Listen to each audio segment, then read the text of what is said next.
So guys, ito yung pinakapogi naming gwardiya, oh. Ayan, oh. Ayan yung watchman. Nagka-counting siya ng number of trucks and number of logs to be loaded. Ayan yung mga ikakarga namin. Ayan, oh. Mga malalaking troso. As you can see, meron siyang stanchion post on the sides para mag-protect na mahulog yung logs. This is the gangway area, huh? You can see the passageway is already covered with some hardwoods. Ayan, oh, malalaki. Wala na kami madaanan dyan, so the only way to pass is on this side. But this is only limited until the midship, the middle part. After that, no more space to go to the forward. The only way to pass going to the forward is to climb up in this big hardwoods through this area. You can see, just go up there. Dami ng kargada, oh. Punong-puno. Hindi pa naman napuno dito sa area na to, pero yan yung karga natin.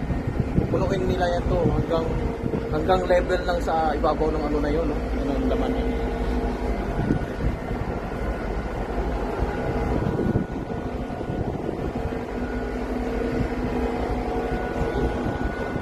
Hindi ako makaakyat kasi ang lalaki, oh.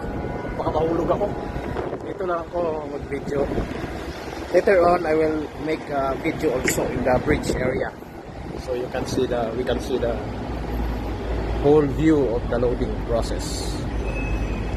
And mga stevedores, they're using some forklift to arrange to lift the logs, no? Prepare for loading.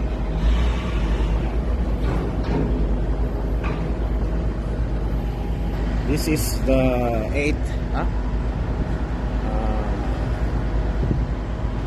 9th day of stay, 8 days of loading. Expected to finish after 3 days or 4 days. Matagal ang mag-loading dito. Kailangan kasi iayos. Sometimes pagka reckless yung train operator, nagkakaroon ng maraming damages. Expect some damages good.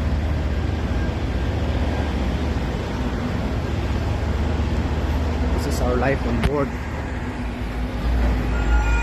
and we will have a longer voyage. Can you imagine, from here to China takes around almost 2 months, huh? From here to bunkering port 3 days, and then from bunkering port 28 days to Singapore, and then Singapore to China about 8 to 9 days, so roughly 1.5 days, 1.5 month, almost 2, depending on the weather condition. Ayan, o, naglilift na ganyan pag method ng pagkarga nila. Hindi sila masyadong sa safety dito kasi wala silang mga safety gears. Those personnel involved in the cargo operations are not wearing proper safety gears. This is the way how they load cargos here. Okay, that's it all for now.